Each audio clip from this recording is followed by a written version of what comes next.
It is the ritual that starts the day for millions. A button is pressed, a hum of machinery, and in less than 60 seconds, a cup of steaming, aromatic perfection is ready. It is the ultimate convenience, a revolution in how America consumes its favorite stimulant. The single-serve coffee pod, often called the K-cup, it has transformed the coffee industry from a slow-drip patience game into an instant gratification science. Americans consume over 10 billion of these pods every single year. But the simplicity of the pod belies the complexity of its creation.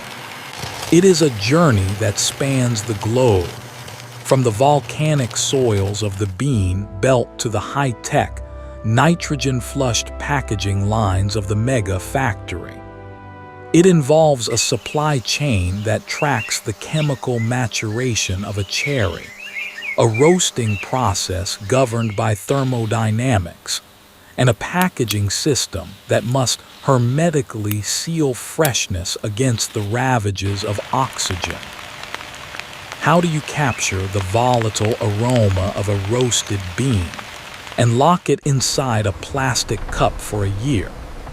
How do you grind coffee to a precise micron size to ensure the water flows through it in exactly 40 seconds?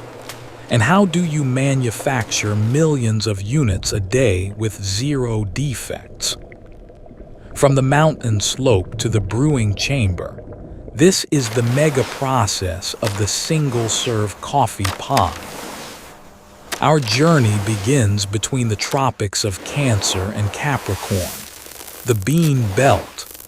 Here, in the high-altitude regions of Colombia, Ethiopia, or Sumatra, the conditions are perfect for Coffea arabica.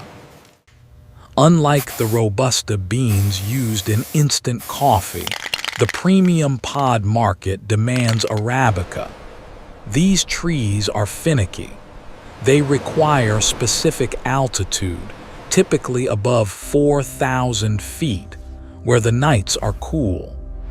This slows the maturation of the fruit, allowing complex sugars and acids to develop inside the seed. The harvest is a manual art. On the steepest slopes, machines cannot operate. Farmers must handpick the cherries. They look for the deep crimson color of peak ripeness. A green cherry will taste grassy. An overripe black cherry will taste fermented. Only the red ones make the cut. Once picked, the clock starts. The fruit must be processed within 24 hours to prevent spoilage. Most premium Arabica undergoes the washed process. The cherries are fed into a depulper, which strips away the skin and fruit flesh, revealing the slimy, parchment-covered seeds inside. The beans sit in fermentation tanks for up to 48 hours. Natural enzymes break down the mucilage layer. This step is crucial for developing the bright, acidic acidity, the sparkle, that coffee lovers prize. After washing, the beans are dried on massive patios or in mechanical dryers until the moisture content drops to exactly 11%. This is the stable point. Any higher and mold grows. Any lower, and the bean becomes brittle and loses flavor. The dried seeds are now green coffee. They are sorted by size, density, and color. The best beans, the specialty grade, are packed into burlap sacks lined with plastic to protect against humidity. Millions of pounds of green coffee traverse the oceans in shipping containers. They are headed for the major ports of the United States. Upon arrival, They are trucked to the roasting facility, a cathedral of heat and aroma. We arrive at the mega factory. Before the beans are unloaded, they face the cupping lab. This is the sommelier stage of coffee. Certified Q graders sample the shipment. They roast a small batch, grind it, and pour hot water over it. They smell the crust of wet grounds. They slurp the liquid violently to spray it across their palate. They are looking for defects, phenolic notes, mold, or sourness. If the batch fails the taste test, the entire container is rejected. Approved beans are dumped into the green pit. They travel through a cleaning system. Magnets remove metal, destoners remove rocks, air aspirators remove dust. The clean beans are stored in silos, separated by origin. The master roaster creates a blend recipe, perhaps 60% Colombian for body, 20% Ethiopian for floral notes, and 20% Sumatran for earthiness. Computers automate the mixing of these silos. Now, the transformation. The green beans enter the roaster. This is where chemistry turns a grassy seed into a flavorful bean. The beans tumble in a drum heated to 400 degrees Fahrenheit. As the temperature rises, the water inside the bean turns to steam. The pressure builds. Around 385 degrees, the first crack occurs. The structure of the bean fractures, doubling in size. This is the Maillard reaction in overdrive. Sugars and amino acids react, creating over 800 volatile aromatic compounds. The master roaster watches the roast curve, a graph of time versus temperature. For a light roast, they dump the beans right after the first crack. For a dark French roast, they push past the second crack, bringing oils to the surface. The beans are dumped into a cooling tray, where air is sucked through them to stop the cooking instantly. You cannot package coffee immediately after roasting. The beans are full of carbon dioxide gas, a byproduct of the roasting process. If you sealed them in a pod now, the cup would explode.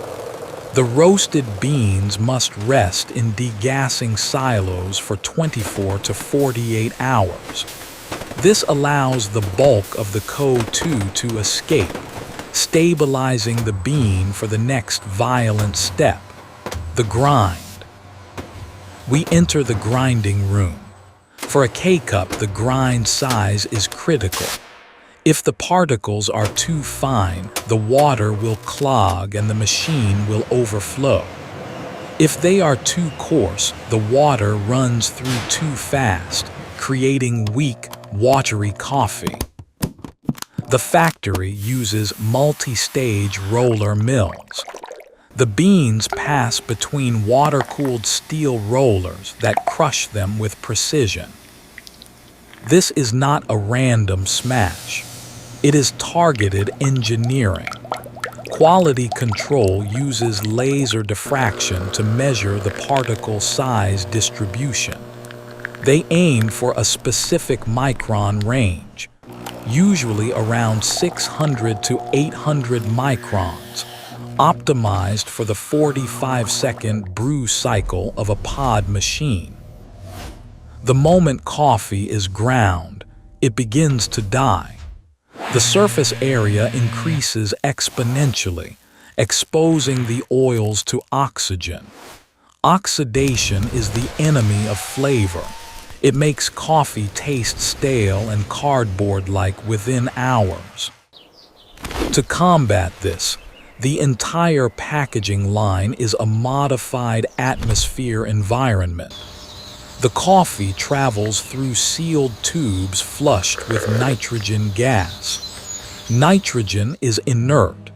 It pushes the oxygen out, creating a protective blanket around the delicate grounds. We arrive at the packaging line. This machine can produce up to 1,000 pods per minute. The process starts with the cup itself. The empty cups, made of a multi-layer plastic designed to be an oxygen barrier, are pulled from stacks and placed into the machine's carrier plates. First, the filter. A roll of paper filter material is fed into the machine.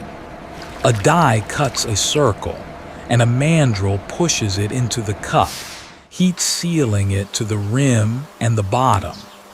This paper filter is what keeps the grit out of your cup while allowing the oils to pass through. Next, the fill. The cups pass under the dosing auger. It drops exactly 11 grams of ground coffee into the filter. A tamper gently compresses the grounds.